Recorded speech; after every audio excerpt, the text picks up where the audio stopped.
Moving on to the oligosaccharides, बहुत ही simple सा है। देखो, जो हमारे पास मोनोसेक्राइड्स थे, मोनोसेक्राइड्स मुराद के जिनके अंदर बिल्कुल सिंपल शुगर्स थी, डायसेक्राइड्स भी सिंपल ही होती है, बट ओलिगोसेक्राइड होती है थोड़ी कॉम्प्लेक्स, क्योंकि इसके अंदर आ रहे हैं आपके मोनोसेक्राइड्स। मोनोसेक्राइड्स मिलकर बना रहे हैं ओलिगोसेक्राइड्स। इसकी होती है डिफरेंट टाइप्स। डायसेक्राइड्स क्या होगा, दो मोनोसेक्राइड ने मिलकर बना दिया डायसेक्राइड, तीन मोनोसेक्राइड ने मिलकर बना दिया ट्राइसेक्राइड, चार ने मिलकर बना दिया टेट्रासेक्राइड। बुक के अंदर डिस्कस किया गया है डायसेक्राइड को, तो हम डायसेक्राइड को ही आगे डिस्कस कर लेंगे। इसमें आया था बेसिकली, अच्छा यहाँ पे एक पॉइंट याद रखिएगा कि ये जो है 2 to 9 मोनोसेक्राइड्स यील्ड करते हैं, ठीक है। तो ये इनका एक रहेगा, जैसे वहां पर 3 to 7 कार्बन थे, यहाँ पे 2 to 9 मोनोसेक्राइड्स यील्ड करते हैं। ये भी क्लियर हो गया। डायसेक्राइड्स की बात कर लेते हैं, तो उसमें आ जाता है जी माल्टोज, सुक्रोज, लैक्टोज, तीनों को बड़े अच्छे से डिस्कस किया गया है यहाँ पे, तो आप बिल्कुल आराम से इसको समझ सकते हो। देखो सुक्रोज को देखो, यहाँ पे ट्रांसपोर्ट डायसेक्राइड है, बहुत ही कैरेक्टरिस्टिक एमसीक्यूज आता ही आता है। Transport disaccharide, which of the following is a transport disaccharide, आपसे पूछेंगे तो सुक्रोज होगा, सिंपल है। The other thing is unreactive है, अनरिएक्टिव है, नॉन रिड्यूसिंग है। अब नॉन रिड्यूसिंग रिड्यूसिंग का कॉन्सेप्ट आओ समझो, ये कॉन्सेप्ट समझोगे तो आपको आगे बात समझ में आएगी। ओके, देखो यहां पर देखो सर, रिड्यूसिंग शुगर्स बेसिकली सारे मोनोसेक्राइड्स जिनके अंदर फ्री एल्डो और कीटो ग्रुप हो, जो कि टॉलेंट टेस्ट या फेलेंट टेस्ट, ये थोड़ी सी एडवांस है, ये आप केमिस्ट्री में पढ़ोगे, वो हमारे पास कहलाते हैं रिड्यूसिंग शुगर्स। जिनके अंदर फ्री एल्डो कीटो ग्रुप नहीं है, ठीक है, और जो सारे पॉलीसेक्राइड है, पॉलीसेक्राइड बहुत ज्यादा कॉम्प्लिकेटेड है, और वो हमारे पास क्या कहते हैं, उनके फ्री एल्डो और एल्डो कीटो ग्रुप नहीं होता, तो वो हमारे पास कहलाते हैं नॉन रिड्यूसिंग। अब इसको मैं जरा आपको इजीली और समझाता हूं। देखो यहां पर देखो जरा, अगर मैं इस पूरी एग्जांपल को जरा सिंपली समझाऊं, लैक्टोज जो है that is a reducing sugar. How, यहां पर जरा ना अब थोड़ा सा कॉन्सेप्ट को समझना बहुत ही क्रिटिकल और बहुत ही इंपॉर्टेंट है। देखो आपके यहां पर अगर देखा जाए तो यहां पर एक कार्बन होना चाहिए, ठीक है, इस कार्बन के साथ नीचे हाइड्रोजन लगा होगा, तो 1 2 3 4 यानी कार्बन की वैलेंसी पूरी होगी सेटिस्फाई। अब क्या है कि आपका जो ये ऑक्सीजन, आपको पता है कि इलेक्ट्रोनेगेटिव है, आपका जो कार्बन है दैट इज इलेक्ट्रोपॉजिटिव बच्चों।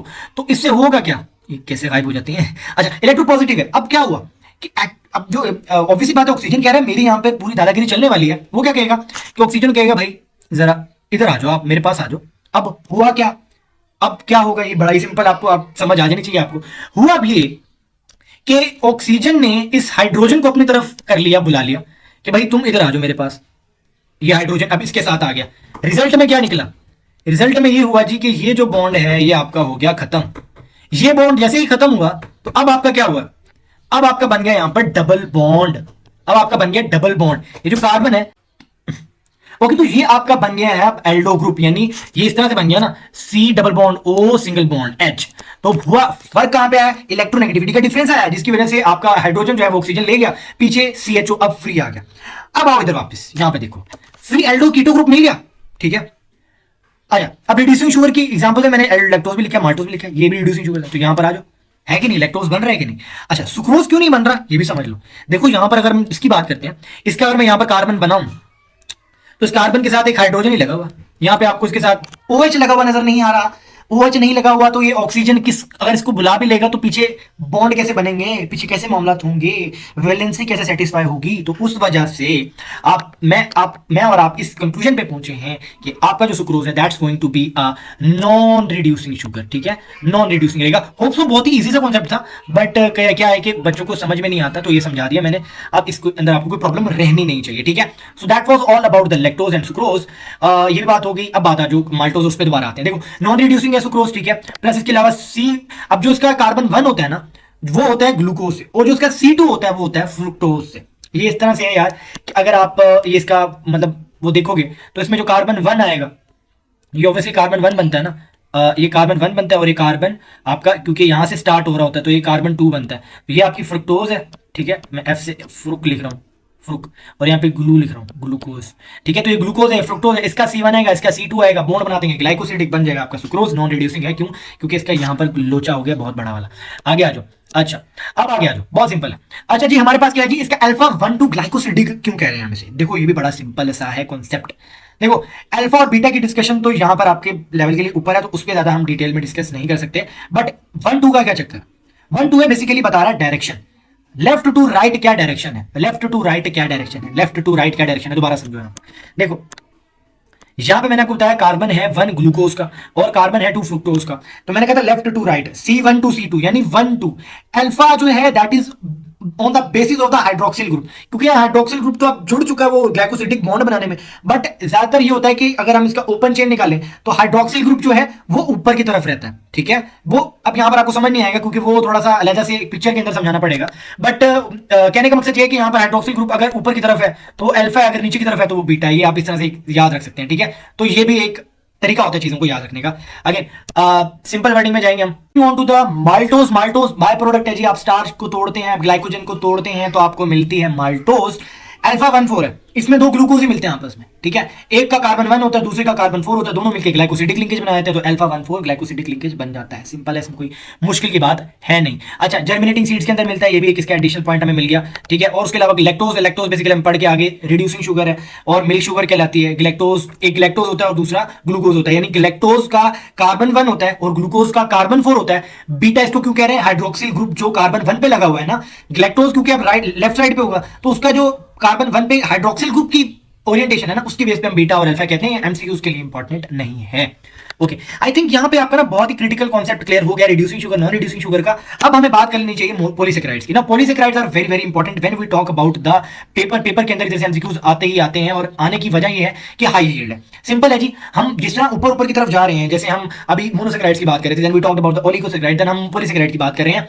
वन थिंग इज क्लियर कि आप जितना ऊपर जा रहे हो टेस्ट लेस होती जा रही है चीजें, हाइड्रोलाइज तो हो पा रही है, ठीक है, बट नॉन रिड्यूसिंग होती जा रही है, ठीक है। तो यहां पर भी वही चीज है कि टेस्ट लेस है, ब्रांच्ड है, ठीक है, नॉन रिड्यूसिंग है, ठीक है, इनसॉल्युबल है, यील्ड मोर देन 10 मोनोसेकेराइड्स। अगर 9 करता तो ओलिगो था, उससे ज्यादा करेगा तो पोली हो जाएगा। एग्जांपल्स स्टार्च है, ग्लाइकोजन है, सेलुलोज है, डेक्सट्रिन है, एगर है, पैक्टिन है, काइटिन है। यहाँ पे आपको मिसालें याद रखनी पड़ेंगी। सिंपल एमसीक्यूज में आ जाता है, सही है, तो उसके लिए आपको इसको याद रखना पड़ेगा। Moving on to the next, that's very important.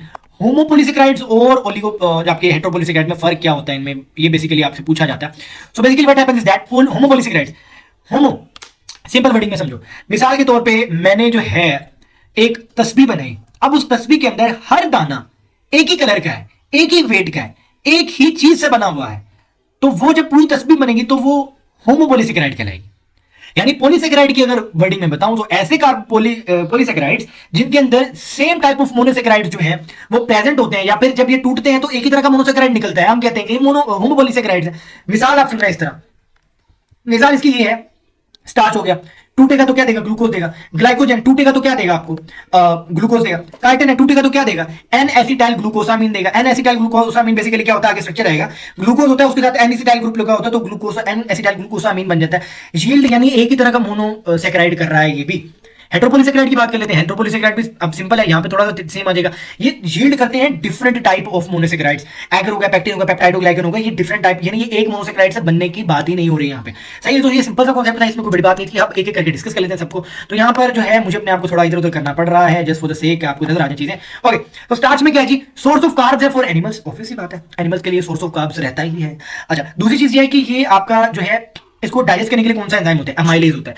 Keep in mind कि मैं जो पूरी बुक रीड करता हूं उसके अंदर से जो इन्फॉर्मेशन आपके लिए इंपॉर्टेंट है वही निकाल के आपको बताता हूं। डाइजेस्टेड बाय अमाइलेज, कहां पर डाइजेशन होती है स्टार्च की? कीप इन माइंड, डाइजेशन इसकी होती है या तो आपकी माउथ के अंदर कैविटी में, जहां पर मैंने बना रखा है, यहां पर होगी, या फिर आपके इंटेस्टाइन के अंदर होगी। तो दोनों के अंदर हमारे पास एंजाइम कौन सा यूटिलाइज होने वाला है? एमाइलेज एंजाइम होने वाला है। सिंपल आपसे पूछ लेते हैं कि कार्ब्स की जो डाइजेशन है वो कहां होती है? तो ऑब्वियसली ओरल कैविटी के अंदर भी होती है और आपकी स्मॉल इंटेस्टाइन में भी होती है। सही, सिंपल था, ये कोई बड़ी बात नहीं थी। एक और इंपॉर्टेंट चीज समझ लो कि ये ब्लू कलर देता है विद आयोडीन। ये भी बड़ा पूछ लिया जाता है यार, तो मैं इसके साथ ब्लू ब्लू बना देता हूं, ऑल्दो ब्लू ब्लू हो जाएगा ये। फिर ये देख लो, ये ब्लू ब्लू कर दिया मैंने, स्टार को आपको याद रहेगा, ये blue blue blue blue blue blue blue blue सब ब्लू हो जाएगा। सो बेसिकली आपको बताने के लिए कि आपको याद रहे, सही है। तो ये आगे बढ़ लेते हैं। अब स्टार्च के अंदर ना दो टाइप्स आ जाती हैं, एक होते हैं अमाइलेज, एक होते हैं अमाइलोपेक्टिन। अमाइलेज आपने रखना छोटा है यानी अनब्रांच होगा, अमाइलोपेक्टिन यानी अमाइलेज के साथ पेक्टिन लग गया, मतलब बताने के लिए कह रहा हूं कि लंबा हो गया, यानी इसमें ब्रांचिंग आ गई। तो हम क्या कहते हैं, यहाँ पे मैंने छोटा सा आपको मिसाल के लिए भी मैंने नीचे बना दिया, ग्लूकोज की एक लंबी चेन है, ठीक है, अल्फा 1,4 होगी। अल्फा 1,4 दोबारा याद करो, अल्फा कहेंगे on the basis of the जो पहला कार्बन लेफ्ट साइड पे जो मतलब आपका मतलब दो होते हैं ना कंपाउंड्स, दो मोनोसेकेराइड्स मिलके बना रहे हैं ना, कोई मिलेंगे तभी ग्लाइकोसिडिक लिंकेज होता है। तो ग्लाइकोसिडिक लिंकेज का जो बताने का तरीका वो ये होता है, अल्फा होता है जो पहला कार्बन लगा हुआ है आपका, लेट्स से ग्लैक्टोज और ग्लूकोज का आपस में हो रहा है, तो ग्लैक्टोज लेफ्ट साइड पे होगा, उसके कार्बन 1 पे हाइड्रोक्सिल ग्रुप अगर ऊपर वाली साइड पे है तो अल्फा, अगर नीचे वाली साइड पे है तो बीटा, ठीक है। अब उसके बाद C14 क्या होगा, ये बेसिकली होता है आपके कार्बन का नंबर, यानी आपका क्योंकि एमाइलेज है स्टार्च की टाइप है, ग्लूकोज से बना है, तो ग्लूकोज 1 का कार्बन 1 और फिर दूसरे ग्लूकोज का carbon 2, carbon 1 to carbon 4, sorry carbon 4, हाँ ठीक है। तो ये ग्लाइकोसिडिक लिंकेज का सिंपल था, मैंने 2-3 बार रिपीट किया ताकि आपको समझ में आ जाए, याद रह जाए। सॉल्युबल होता है जी ओनली इन हॉट वाटर, ये आपको बड़ा इंपॉर्टेंट पॉइंट याद रखना होगा, खोलते हुए पानी के अंदर हो जाएगा। बट अमाइलोपेक्टिन जो है ना, ये बहुत ढीठ है, बहुत ढीठ है, ये नहीं आता समझ में, क्योंकि ये क्या करता है, ये ब्रांचड है। पहली चीज तो ब्रांच है, तो ये पहले हमें चीज पता चल गई कि यार ये ना थोड़ा सा काम जो है ना इसका वैसे ही थोड़ा सा उल्टा चल रहा है। प्लस यहाँ पर अगर आप देखें तो इसकी ब्रांचिंग भी आपको नजर आ रही होगी, ये देखिए यहाँ पे आपको ब्रांचिंग नजर आ रही है, ये पूरी ब्रांचिंग है। टेल्स के ये जो है हमारे पास अल्फा 14 से तो समझ में नहीं आएगा, तो इसमें अल्फा 16 ग्लाइकोसिडिक होता है लिंकेज, और ऑब्वियसली बात है ग्लूकोज है तो अल्फा ही होगा। और दूसरी चीज इसमें एक और आपने याद रखनी है कि इनसॉल्युबल रहता है, यानी कि हॉट दो या कोल्ड दो, ये वाटर में डिसॉल्व होने का नहीं है। मूव करते हैं नेक्स्ट पे, that is glycogen. Now glycogen का बेसिक जो है आपको पता होना चाहिए कि स्टोर्ड फॉर्म ऑफ ग्लूकोज होती है, आपकी लिवर और मसल के अंदर स्टोरेज फॉर्म होती है ग्लूकोज की। जब आपकी बॉडी के अंदर जब आप फास्टिंग कर रहे होते हो या फिर आपकी बॉडी के अंदर ग्लूकोज की कमी होती है, तो ग्लूकोज की कमी को पूरी करने के लिए इससे हम ग्लूकोज लेते हैं। अगेन इनसोल्यूबल होगा क्योंकि पॉलीसेकेराइड है। स्टोर्ड फॉर्म ऑफ ग्लूकोज होती है लिवर और मसल के अंदर, रेड कलर देती है विद आयोडीन, ठीक है। लिवर और मसल के अंदर ये हमारे पास प्रेजेंट रहती है, एनिमल स्टार्च का नाम हम इसे देते हैं, ठीक है। ये क्लियर हो गया, आगे बढ़ लेते हैं। Now the next thing is about the cellulose. Cellulose हमारे पास एक बिल्कुल इंपॉर्टेंट टॉपिक है, यहां से भी एमसीक्यूज आते होते हैं। नाउ एक इंपॉर्टेंट चीज जो है ये कि ये हमारे पास स्ट्रक्चरल रोल प्ले करता है सेल वॉल के अंदर, ठीक है। सेल वॉल के अंदर स्ट्रक्चरल रोल प्ले करता है। दूसरा चीज ये है कि इसको डाइजेस्ट करने का, आप कहेंगे ना यार कि सेल्यूलोज जो है लेट्स से कि हम क्यों नहीं डाइजेस्ट कर पा रहे। जो एनिमल्स हैं, जो बकरी है, बकरी तो खाती है सेल्यूलोज, तो वो तो डाइजेस्ट कर लेती है, हम तो वो नहीं कर पाते। वजह क्या है उसकी? वजह बेटा बेसिकली ये है कि हमारे पास वो एंजाइम नहीं है, सेल्यूबायोज हमारे पास एक एंजाइम होता है जो कि हमारे पास प्रेजेंट नहीं होता ह्यूमन बॉडी के अंदर, जिसकी वजह से क्या होता है कि हम डाइजेस्ट नहीं कर पाते सेल्यूलोज को। और हर्बीवोर्स में क्योंकि होता है तो वो डाइजेस्ट कर लेते हैं, तो उनके लिए इजी सीन रहता है। दूसरी चीज ये आ जाती है कि अगेन आपने बात की, आपने ना एमसीक्यूज के लिए पॉइंट याद रखना है कि आपसे ना ब्रांच और अनब्रांच का पूछा जाता है। हम अभी तक पढ़ के आए, हमने कहा कि जो पॉलीसेकेराइड है वो ब्रांचड होते हैं, बट इनमें एक अनब्रांच भी निकला है, तो सेल्यूलोज तो एक अनब्रांच है। फिर हम पीछे पढ़ के आए कि आपका अमाइलेज अनब्रांच्ड है। फिर उसके बाद हमें ग्लाइकोजन का पढ़ा है, ग्लाइकोजन ब्रांच्ड है। अच्छा, ग्लाइकोजन जो है ब्रांच है कि नहीं, ये भी इंपॉर्टेंट पॉइंट है। ओके, ये इंपॉर्टेंट क्वेश्चन है। बहरहाल इसके ऊपर भी हम जो है नेक्स्ट वीडियो के अंदर डिस्कस कर लेंगे। चलो यहाँ पे पॉइंट मिस हो गया। हाँ, यहाँ पे आ गया। सेल्यूलोज जो है बेसिकली यहाँ पे क्या करता है, रिजेंबल करता है अमाइलोज के साथ। नाउ अमाइलोज क्या था आपके पास? एक अनब्रांच कंपाउंड था, तो सेल्यूलोज भी एक अनब्रांच कंपाउंड था, दोनों का एक जैसा ही हो गया। अब इनका फर्क यहाँ कहाँ पे आ रहा है? बीटा, यहाँ पर जो आपका ग्लूकोज होता है वो बीटा ग्लूकोज होता है, यानी हाइड्रोक्सिल ग्रुप नीचे हो जाएगा C1 के ऊपर, और बाकी आपका सेम रहने वाला है। ओके, लेट मी नो, आप कमेंट्स में बताना कि ग्लाइकोजन किसको रिजेंबल करता है। चलिए आप बताएं अपने कमेंट्स में कि ग्लाइकोजन किसको रिजेंबल करता है, अमाइलोज को करता है या अमाइलोपेक्टिन का करता है, या दोनों को नहीं करता। चलिए आप ये बताइएगा, क्योंकि ये भी बड़ा इंपॉर्टेंट है। काइटिन पे आ जाओ, बड़ा ही सिंपल है। काइटिन का यार ये सीन है कि काइटिन हमारे पास होमोपोलीसेकेराइड है, second most abundant organic molecule है। आई स्टिल रिमेंबर कि ये मेरे से एमसीक्यूज एकेडमी वालों ने पूछ के मुझे ना हिफ्स करा दिया था, तो एमसीक्यूज में आ जाया करता है। फंगल सेल वॉल का एक मेजर कंपोनेंट है chitin. The other thing is that कि इसके अंदर जो मोनोमर होते हैं वो एन एसिटाइल ग्लूकोसामाइन होते हैं, मैं पर बात करके आया था। बीटा 14 ग्लाइकोसिडिक लिंकेज होता है, अगेन वही बात है। यहाँ पर अगर आप इसको देखेंगे तो आपको समझ में आ जाएगा इसके स्ट्रक्चर से। यहाँ पे इसका स्ट्रक्चर देख लें तो स्ट्रक्चर में आपको नजर आ रहा है ये एन एसिटाइल का पूरा, अगर एक सेकंड में चेंज करूं, एन एसिटाइल का पूरा यहाँ पे ग्रुप आ गया, और यहाँ पे नीचे ग्लूकोज चलता आ रहा है, तो ये हमारे पास काइटिन आ गया, सेकंड मोस्ट अबंडेंट है हमारे पास। तो इसकी सारी बातें यहाँ पर क्लियर होगी। एक और इंपॉर्टेंट बात इसमें भी याद रखने की, ये अनब्रांच्ड रहता है। All right, moving on to the last slide, that is the additional points, जो थोड़े से मैं आपको बताना चाह रहा था। बेसिकली ना आपकी जो पीटीबी है और एफटीबी है, दोनों के अंदर ना स्टार्टिंग के अंदर एक पॉइंट लिखा हुआ है, एक टेबल बना हुआ है, मैंने उसे एमसीक्यू टाइप निकाल ली चीज।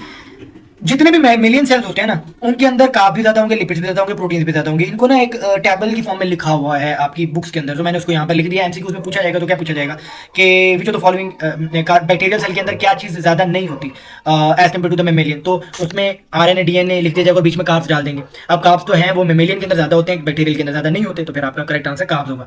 यानी कि मेमेलियन सेल के अंदर ये सब चीजें ज्यादा रहती हैं, और आपकी जो बैक्टीरियल सेल है उनके अंदर ऑब्वियसली बात है, बैक्टीरियल सेल के अंदर कोई न्यूक्लियस तो होता नहीं है, तो सारा कुछ स्कैटर्ड होता है और वो ज्यादा पड़ा होगा ना, उसमें स्प्लाइसिंग होती है ना, उसके अंदर आपके इंट्रॉन्स होते हैं, जो कि मतलब आप आगे जाके डीएनए के अंदर पढ़ने वाले हो, तो ये चीजें बैक्टीरिया के अंदर नहीं पाई जाती, इसलिए वहां पे जो डीएनए का मटेरियल है, जब आरएनए है, वो ज्यादा होगा as compare to the mammalian cell. Okay, so that was all about carbohydrates. Hope so कि आपको ना समझ में आया हो कि एक तरीका भी आपको पता चला होगा कि अप्रोच किस तरह से करना है बायोलॉजी को।